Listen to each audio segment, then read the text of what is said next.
नमस्कार मित्रों, मैं हूँ देवांश पांडे जोशाचार्य। आज 12 राशियों के बारे में बतलाते हैं, 12 भावों के बारे में आपको बतलाते हैं। जन्म कुंडली में 12 राशियाँ हैं और उसमें की 12 राशियाँ सर्वप्रथम मेष राशि, दूसरी वृक राशि, तीसरी मिथुन राशि, तीसरी कर्क राशि, चौथी सिंह राशि, पांचवी कन्या राशि है और छठवीं है पांचवी सिंह राशि, छठवीं कन्या राशि, सातवीं है तुला राशि, आठवीं वृश्चिक राशि, नौवीं धनु राशि है। फिर इसके बाद मकर राशि जो कि 10वीं राशि है जन्म कुंडली में, और कुंभ राशि जो कि 11वीं और 12वीं राशि आपकी मीन राशि है। ये कुंडली की 12 राशियां हैं। ये 12 राशियों के सबके स्वामी होते हैं और 12 भावों के बारे में बतलाते हैं। प्रथम भाव आपके जीवन में बहुत ही महत्वपूर्ण भाव है, क्योंकि यह भाव आपके शरीर को दर्शाता है, आपके मन मस्तिष्क को दर्शाता है। पहला भाव आपके शरीर वर्ण, कैसा वर्ण होगा आपका, यह प्रथम भाव आपको बतलाएगा। आपकी आकृति कैसी होगी, सुंदर होंगे, गौर वर्ण के होंगे, आपकी बुद्धि कैसी होगी, यह सारे लक्षण प्रथम भाव में आते हैं। आपका कितना यश होगा, मान होगा, सम्मान होगा, ये सारी जानकारी प्रथम भाव से ली जाती है। जीवन में प्रथम भाव का इतना महत्व है कि जन जीवन सारे समाज में जो प्रतिष्ठा दिलाता है वो प्रथम भाव ही है, जो कि आपको प्रतिष्ठा दिलाता है। दूसरा भाव, दूसरे भाव की बात करें कि यह किस कार्य तत्व के लिए बनाया गया है, तो जन्म कुंडली में लग्न के बाद दूसरा भाव आता है। पहला तो हो गया लग्न, जो कि आपका शरीर हो गया। शरीर माने स्वयं, लग्न माने शरीर और जो कि स्वयं है। और दूसरा भाव हो गया, लग्न के बाद दूसरा भाव आता है जो कि आता है धन भाव। आपने इस शरीर से कितना धन संचय किया, कितना आपके अंदर विवेक है, कितनी सुंदर वाणी है, ये तो शरीर प्रथम भाव हो गया। लेकिन दूसरा भाव पहुंचा किसमें, कितना धन कमाया, बैंक बैलेंस कितना है। इस शरीर के द्वारा कमाया हुआ जो भी धन संचय किया आपने, या कोई भी कर्म संचय किया, वह बैंक बैलेंस के रूप में दूसरा है भाव। दूसरा भाव आपका विवेक को दर्शाता है। दाहिना नेत्र, दूसरा भाव दाहिने नेत्र को दर्शाता है कि कोई भी समस्या आती है नेत्र में, दाहिने नेत्र में, तो दूसरा ही भाव उस शरीर के अंदर रिप्रेजेंट करता है। दूसरा भाव परिवार का भी बताया गया। दूसरा भाव भाई हमारा परिवार कैसा होगा, कुटुंब कैसा होगा, परिवार से आर्थिक लाभ मिलेगा, परिवार से बनेगी कि नहीं बनेगी, कैसे विचार मिलेंगे परिवार से, ये हमें दूसरा भाव ही बतलाता है। कुटुंब का, परिवार का, ये सारे दूसरे भाव बतलाते हैं। आपके गुणज्ञता कितनी है आपके अंदर, वचन कितने सुंदर बोलते हैं, वाणी कितनी सुंदर है, विद्या कितनी अच्छी है, भोजन भाई सौंदर्य भोजन, सुंदर सुंदर भोजन करने के लिए जो भाव बनाया गया है वह दूसरा भाव ही है। भाई हम लोगों को भोजन मिलता है सुंदर सुंदर खाने को, तो वह दूसरा ही भाव आपको रिप्रेजेंट करता है कि भाई आप इतने सुंदर भोजन कर रहे हैं, तो कहाँ से मिल रहा है, दूसरा भाव अच्छा होगा तभी तो मिल रहे हैं भोजन सुंदर। तो सुंदर भोजन का मतलब ये दूसरा ही भाव बतलाता है कि सुंदर भोजन कर रहे हैं। धन एकत्रित करना, संपदा एकत्रित करना, ये सारे भाव दूसरा ही बतलाता है। अब आते हैं दूसरे भाव के बाद तीसरा भाव। भाई दो भाव, लग्न हो गया, एक दूसरा भाव हो गया। अब इसके बाद तीसरे भाव की ओर बढ़ते हैं। तो तृतीय भाव कहा जाता है कि ये पराक्रम का भाव है। इस शरीर के द्वारा कितना धन एकत्रित किया, इसके बाद हमने मेहनत कितनी की, ये तो वही देखा जाए तो ये तीसरा भाव बतलाएगा। जीवन में पराक्रम कितना किया आपने, परिश्रम कितना किया, यह तीसरा भाव आपको बतलाएगा। और आपका भाई बहन का संबंध, वो तीसरा भाव बतलाता है। आपकी मेहनत का भाव है। यदि ये पराक्रम भाव, तीसरा भाव कमजोर हो गया तो आप आलसी बन जाएंगे, मेहनती नहीं होंगे, पराक्रम का फल नहीं मिलेगा। यह तीसरा भाव बतलाता है। हाथ, जो हाथ है ये भी तीसरे भाव में आते हैं। कान है ये भी तीसरे भाव में आते हैं। आपकी महत्वाकांक्षा क्या है ये भी तीसरे भाव से आती है। आप क्या क्या सोचते हैं, महत्वाकांक्षा क्या है, जितनी भी महत्वाकांक्षा होगी वो तीसरे भाव से ही आएगी। आपके पास में नौकर होंगे कि नहीं होंगे ये भी तीसरे भाव से दर्शाते हैं। आपको नौकर कैसा मिलेगा वो भी तीसरे भाव से। भाई लोग बात कहते भाई हमारा ये नौकर सही नहीं मिला, तो इसका मतलब तीसरा भाव उनका कहीं ना कहीं गड़बड़ है, जिससे उनको नौकर में समस्या आती है, उनके यहाँ पर काम नहीं कर पाते हैं नौकर। तीसरा भाव देखा जाता है। सुख दुख का भाव है ये तीसरा भाव, मित्रता का भाव है ये तीसरा भाव, रहन सहन, आप कितने सुंदर दिखते हैं, कैसे लगते हैं, ये भी तीसरा भाव बतलाता है। भाई आप खूब धनवान हो जाओ इससे कोई बात नहीं, भाई धन कम हो कम से कम अच्छे लगो, समाज में एक अच्छे बनकर के निकलो, ये तीसरा भाव बतलाता है। आपकी हैसियत केवल धन से नहीं, आपके शरीर से दिखनी चाहिए, ये तीसरा भाव आपको बतलाता है। अपयश मिलेगा कि यश मिलेगा, ये भी तीसरा भाव बतलाएगा। माता पिता की मृत्यु का भी ये तीसरा भाव है, क्योंकि आपके चतुर्थ भाव से ये 12वां भाव है। जो माता का भाव है ये मृत्यु का भाव है, माता की मृत्यु और पिता की मृत्यु को भी दर्शाता है, इसलिए ये बहुत ही तीसरा भाव इंपॉर्टेंट है कुंडली में। उद्योग का, आप व्यापार करेंगे, कैसी मेहनत कर सकते हैं उसके अनुसार आपको यह पराक्रम के अनुसार वह उद्यान, जो भी उद्योग करेंगे, व्यापार करेंगे, तीसरा भाव उसको रिप्रेजेंट करेगा। आपको बीमारी में बताया जाए कि भाई आपको खांसी आती है, दमा का रोग होता है, कहीं ना कहीं उसमें तीसरा भाव जरूर जुड़ा होता है। ये तीसरा भाव और तीसरे भाव के बारे में कुछ जानकारी दी। अब इसके आगे बढ़ते हैं कुंडली के भचक्र में चौथे भाव में। कुंडली के भावों में आगे बढ़े तो चौथे भाव में पहुंचे, तो चौथे भाव में पहुंच करके देखा कि चौथा भाव क्या क्या रिप्रेजेंट करता है, क्या क्या बतलाता है। तो बताया गया कि ये विद्या का घर है। जो आप प्रारंभिक शिक्षा का अध्ययन करते हैं तो वह चतुर्थ भाव ही होता है। भाई प्रारंभिक शिक्षा आपकी अच्छी होगी कि नहीं होगी, प्राइमरी एजुकेशन जिसे कहते हैं वह आपकी अच्छी होगी कि नहीं होगी। आपकी न्यू जब बिगड़ जाएगी तो वही आगे शिक्षा आपकी कैसे अच्छी होगी। प्राइमरी एजुकेशन यदि बिगड़ गई तो आगे शिक्षा कैसे अच्छी बन सकती है। तो प्रारंभिक न्यू जिसे कहते हैं वह शिक्षा चतुर्थ भाव से ही देखते हैं। प्रारंभिक शिक्षा, मातृ सुख, माता का सुख कैसा है, माता का सुख मिलेगा कि नहीं मिलेगा, ये आपको चतुर्थ भाव बतलाएगा। माता के सुख को चौथा भाव बतलाता है कि किस प्रकार से माता आपके पक्ष में रहेगी कि नहीं रहेगी, ये चौथा भाव आपको बतलाएगा। आपके पशुपालन की व्यवस्था जो है वह चतुर्थ भाव बतलाता है। भूमि की व्यवस्था वो भी चतुर्थ भाव बतलाता है। आप भूमि ले पाएंगे नहीं ले पाएंगे और उस भूमि का सुख भोग पाएंगे कि नहीं भोग पाएंगे, ये भी चौथा भाव आपको बतलाता है।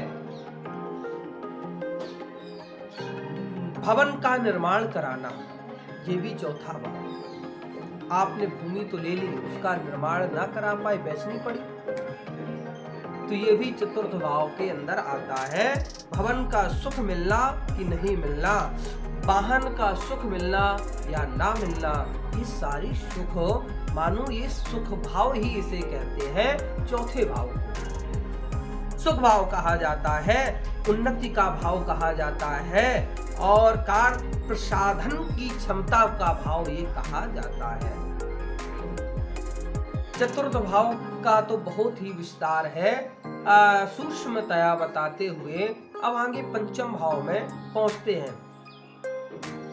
हर भाव से कई अनेक वस्तुएं देखी जाती, हर भाव शुभ होता है, हर भाव अशुभ भी होता है, हर भाव से शुभ अशुभ का ज्ञान किया जाता है।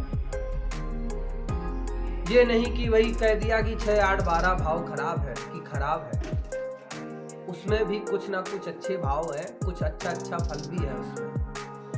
अब आगे पहुंचे चतुर्थ भाव के बाद पंचम भाव में। जब पांचवें भाव में पहुंचते हैं तो उसमें देखा कि भाई ये तो बुद्धि का भाव है, इसे बुद्धि देखते हैं, संतान को भी देखते हैं, संतान का भी भाव बताया। संतान कैसी होगी, प्रथम संतान का भाव ये है पांचवा भाव। दूसरी संतान का भाव पंचम से पंचम जो कि नवम भाव।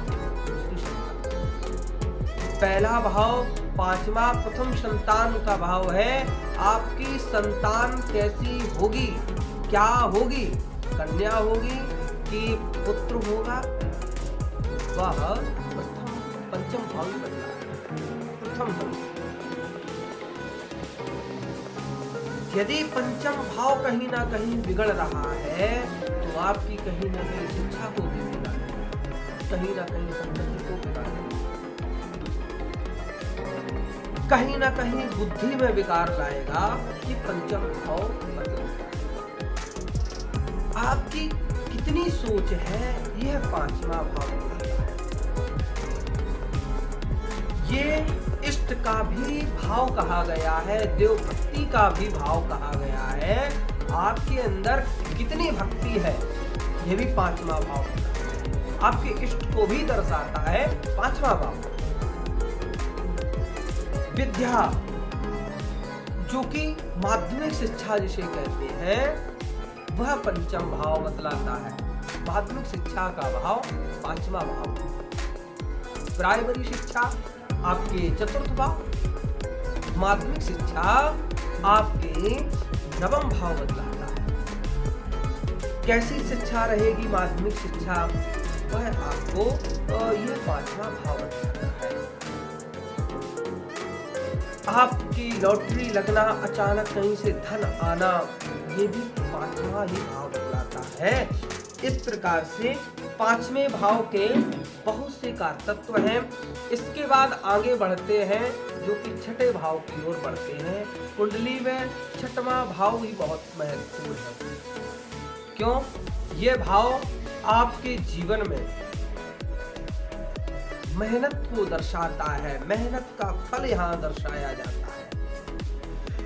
आपने कहीं पर टेस्ट दिया, उसके लिए ये भाव बहुत अच्छा है। आपका छठा भाव मजबूत है, छठा भाव बहुत सुंदर है, तो जरूर सफलता आपको मिलेगी। कहीं ना कहीं आपको जरूर सफलता मिलेगी। ये छठा भाव है, रोग का भी भाव है, मामा का भी भाव है। आपको रोग किस प्रकार के होंगे, कैसे होंगे, ये सारे छठे भाव के अंदर आते हैं। मामा से संबंध कैसे होंगे, मामा पक्ष कैसा होगा, ये भी छठे भाव में है। चोट लगना, ये सब छठे भाव में आते हैं। इसके बाद बतलाया गया है कि यह है आपके छठा भाव इतना जरूरी है कि आप जीवन में जितने भी संघर्ष करते हैं, पराक्रम करते हैं, जितनी भी मेहनत करते हैं, उसका यह निचोड़ मानो है, इसका फल मानो है। ये छठा ही भाव आपको देगा। इसके बाद आप पहुंचते हैं 7वें भाव पर। सप्तम भाव आपके पत्नी का रूप कहा जाता है कि ये सप्तम भाव पत्नी का भाव। पत्नी का रूप, रंग, गुण, स्वभाव, स्त्री का सुख आदि सारे ये 7वें भाव के अंदर आते हैं। आपको लाभ होगा, हानि होगी, ये 7वें भाव के अंदर आते हैं। आप किसी से पार्टनरशिप करना चाहते हैं, कहीं पर साथ में व्यापार, पार्टनरी में व्यापार करना चाहते हैं, वह भी आपका 7वां भाव होगा। जरूर देखना चाहिए यदि व्यापार आप करने के लिए तैयार हैं, किसी के साथ में पार्टनर बनाना चाहते हैं, तो उसमें आपको 7वां भाव देखना चाहिए कि भाई आपका अच्छा है कि नहीं है। इसके साथ पार्टनरी करेंगे, आपका कहीं धन तो नहीं फंस जाएगा। 7वां भाव देखना चाहिए, दोनों का भाव देखना चाहिए भाई 7वां, कि दोनों के में किसी का भाव यदि खराब हुआ तो पार्टनरशिप नहीं चल पाएगी। ये 7वां भाव बतलाता है। आपके गुप्त रोगों का भी ये भाव माना गया है, व्यापार का भी माना गया है ये भाव, और मूत्राशय स्थान भी इसे बताया है। ये 7वां भाव बहुत ही जरूरी है। 8वें भाव में पहुंचते हैं। अष्टम भाव मृत्यु का भाव कहा गया है, और मृत्यु का भाव भी है, और मृत्यु के साथ साथ लंबी उम्र का भी भाव है। ये जातक की लंबी उम्र यदि है तो अष्टम भाव से ही निकालेंगे। मृत्यु का भी भाव है, आयुहीन भी है, ये भाव मृत्यु का है। इसे कहते हैं, इस भाव को गूढ़ शिक्षा का भी भाव माना गया है।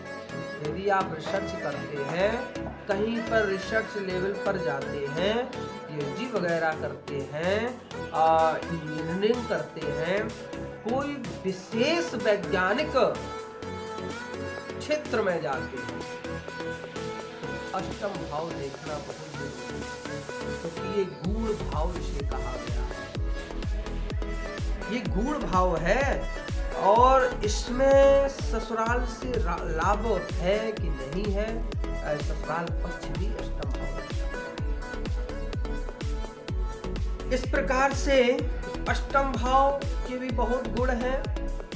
नवम भाव भाग्य का भाव है, धर्म का भाव कहा गया है, और विदेश का भाव कहा गया है, वायु से यात्रा करने का भाव कहा गया है, वायुयान से यात्रा करने का भाव है, विदेश जाने का भी भाव है।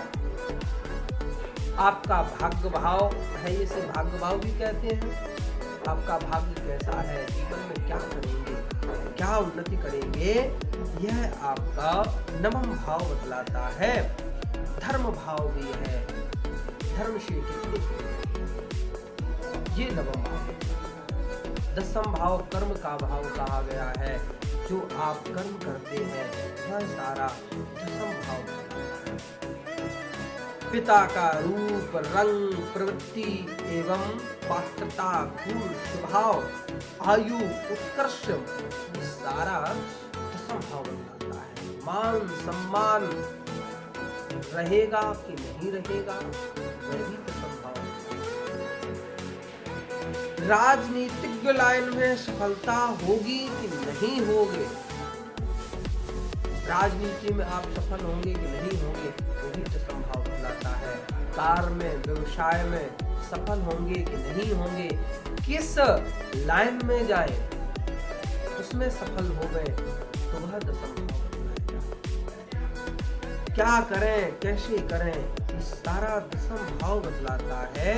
मान सम्मान का भाव बतलाता है, राजनीति का भाव है ये दसम भाव। मानव कर्म का भाव है। अब आगे बढ़े एकादश भाव, जिसे आय का। जो भी आप शुभ अशुभ कर्म करेंगे तो वह आय का भाव होगा। सब जैसा भाव में ग्रह बैठेंगे बस वैसे ही आय होगी। अशुभ ये कर्म हुआ, वहां आय हुई। ऐसा करोगे, दशम में करोगे तो दशम 12वें में, दशम में करोगे तो 11वें में आय दर्शाएगी कि भाई इतनी आय आपकी होगी।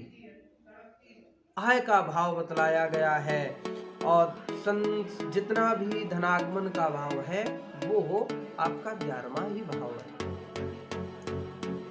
इसके बाद भाई बहन का, जो बड़े भाई बहन हैं उनका भी भाव ये बतलाया गया है। इसके बाद 12वें भाव में ये व्यय भाव कहा गया है।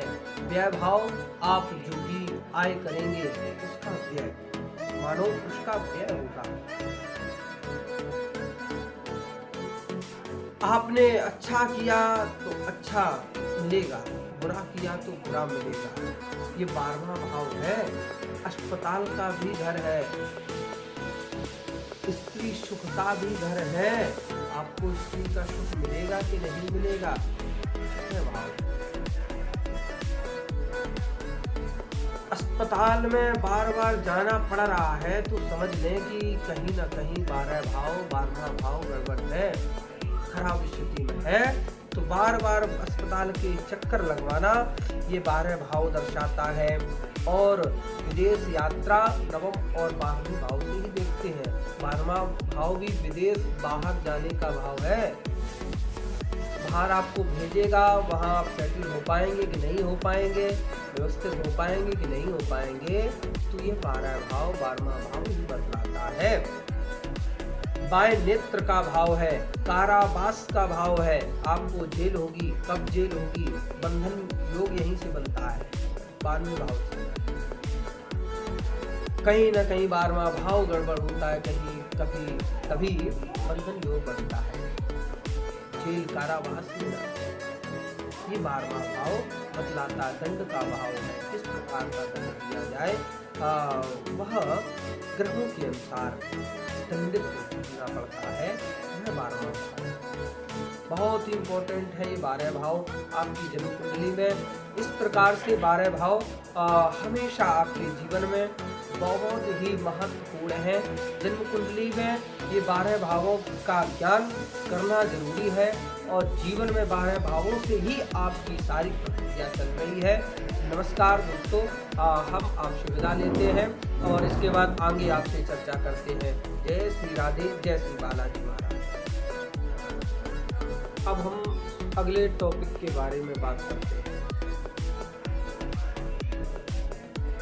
कौन सा टॉपिक है वह बतलाते हैं। टॉपिक यह है कि हमारे जीवन में सभी के सामने कोई ना कोई समस्या होगी। एक टॉपिक हम बतलाते हैं जिसमें कि विवाह विच्छेद, तलाक जैसी समस्या, विवाह में विच्छेदन की क्यों स्थिति ऐसी बनती है, घर में कलेश होना, ये सारी स्थितियां क्यों बनती हैं। आजकल देखा गया है, बहुत जगहों पर देखा गया है, कई जगहों पर गए, सभी जगह घर में कलेश हो रहे हैं। विवाह विच्छेदन की वजह आ गई है, विवाह विच्छेदन का समय आ गया है, विवाह विच्छेदन हो रहा है। ऐसा क्यों हो रहा है? भारतीय संस्कृति में 16 संस्कार, जिसमें कि मुख्य संस्कारों में विवाह संस्कार भी है।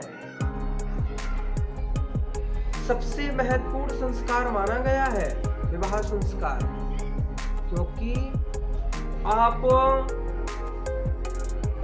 ऐसे बंधन में बंधने जा रहे, मानो 7 जन्मों तक पति पत्नी का यह ऐसा संबंध है, पवित्र बंधन है, जिसमें जीवन जीने की एक कला दर्शाई जाती है। दो शरीर मानो एक होना, इसे विवाह कहते हैं। इसलिए बहुत महत्वपूर्ण ये संस्कार बताया गया है। हम लोगों की आज बीच में बहुत सारी समस्याएं आती हैं कि गुण कईयों एक मिल रहे हैं, 25 गुण मिल रहे हैं, 26 गुण मिल रहे हैं, 28 गुण मिल रहे हैं, 30 गुण मिल रहे हैं, फिर भी ये विच्छेदन क्यों हो रहा है? ऐसा कभी सोचा किसी ने? विचार किया इसमें? बहुत सारे ऐसे केसेस हैं, जाइए देखिए जा करके, जिनके आप कुंडली मिलान करिए, कुंडली में देखिए, मिलान करिए, उनके गुण मिल रहे हैं, अष्टगुण गुण मिल रहे हैं। 18 गुण के बाद वही कहते हैं विवाह मिल जाता है। 18 के ऊपर मिल रहे हैं, 25 मिल रहे हैं, 30 मिल रहे हैं, 32 मिल रहे हैं, फिर भी विच्छेदन हो रहा है। ये कभी विचार किया किसी ने? उस पर आप विचार करिए, क्यों ऐसा हो रहा है, कारण क्या है। और हमने ऐसे भी देखी, ऐसी कुंडलियां हमारे पास आई जिसमें कि गुण तो कई 10 मिल रहे हैं, 9 मिल रहे हैं, 12 मिल रहे हैं, फिर भी उनका आज दाम्पत्य जीवन बहुत ही सुखमय व्यतीत हो रहा, उनके बच्चे हैं, उनके नाती तक हो गए हैं। बहुत से गुण मिलने के बावजूद भी ये स्थिति बन रही है कि विवाह में विच्छेदन हो रहा है, अलगाव पैदा हो रहा है। और जिनके गुण नहीं मिल रहे हैं उनकी भी अच्छी चल रही है, तो कहीं ना कहीं देखने में कमी है, देखना चाहिए। कोई ग्रह यदि खराब है उसकी शांति करानी चाहिए। जन्म कुंडली में सब कुछ है, देखने की जरूरत है। तो हम समझते हैं कि अलगाव क्यों हो रहा है, कुछ ना कुछ तो कारण ही होगा। विवाह के लिए कुंडली में सर्वप्रथम सप्तम भाव महत्वपूर्ण है, तो कुंडली में 7वें भाव को जरूर देखें। ये नहीं कि हमने भैया कूट मिलान कर लिया, गुण मिल गए, वही विवाह कर दिया, बस बहुत सुंदर अच्छा है बन गया। एक बार सप्तम भाव पर दृष्टि जरूर डालें।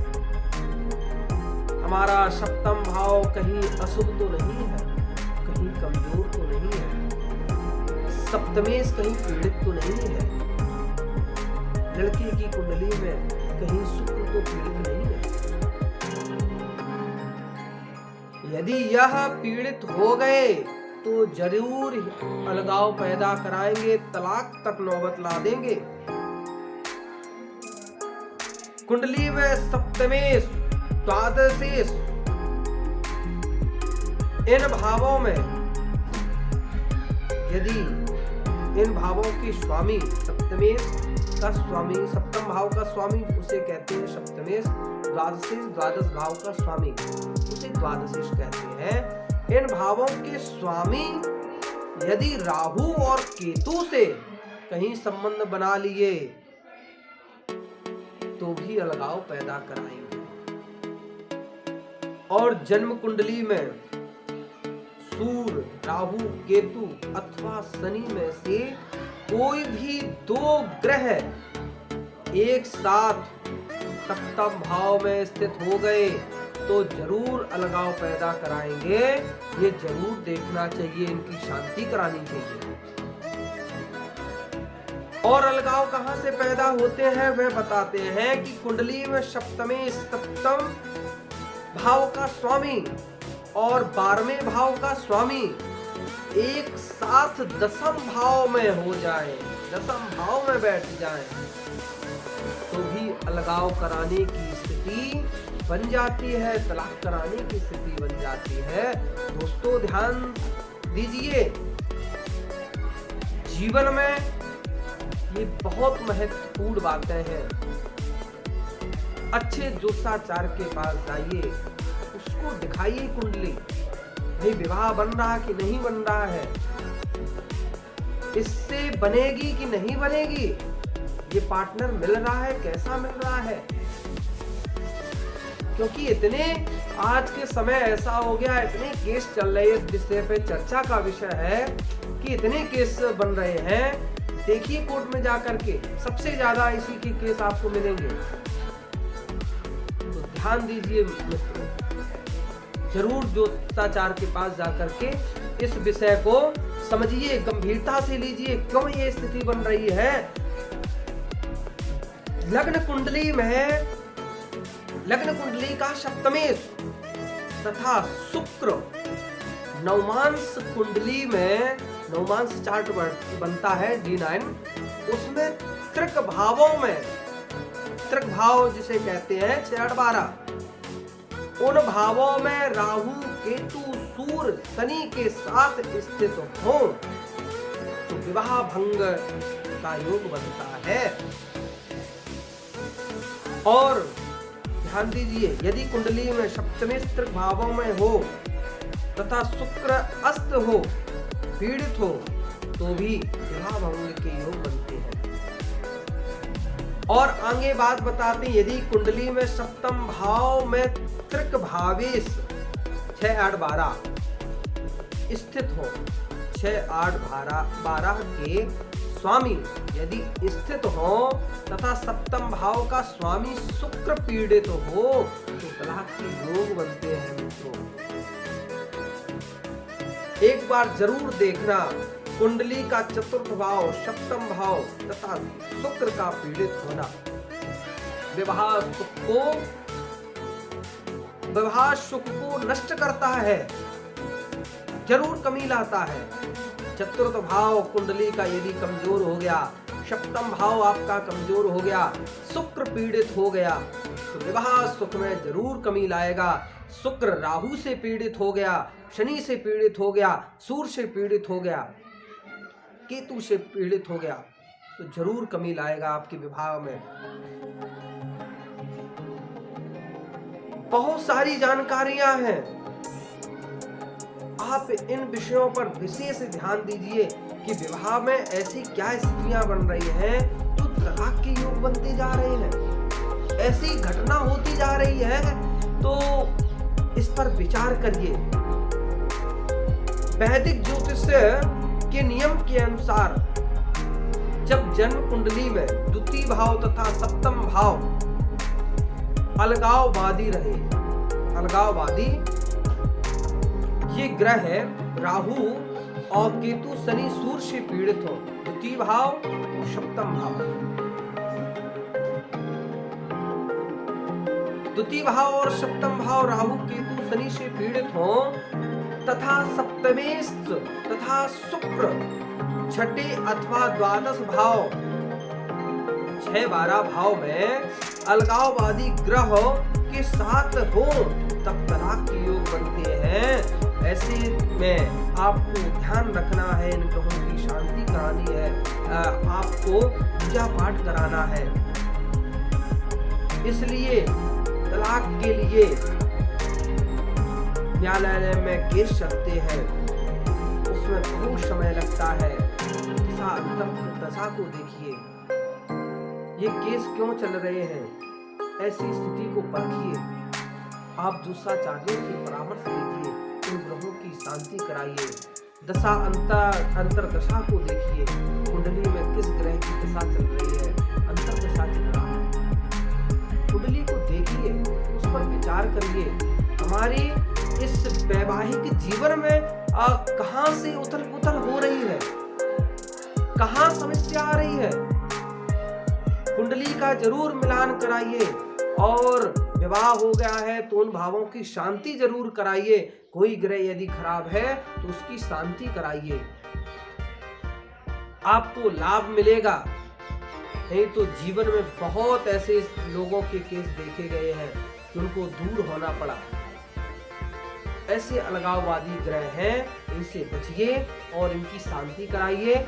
और मेरी इस बात से सहमत है, आपको मेरी ये वीडियो पसंद आई हो तो जरूर इस वीडियो को सब्सक्राइब करिए, लाइक करिए, आप शेयर भी करिए, सबको भेजिए, जन जन तक मेरी बात पहुंचाइए, लोगों को जागृत करिए, ये सारे समाज में बात पहुंचाइए। जय बालाजी महाराज की।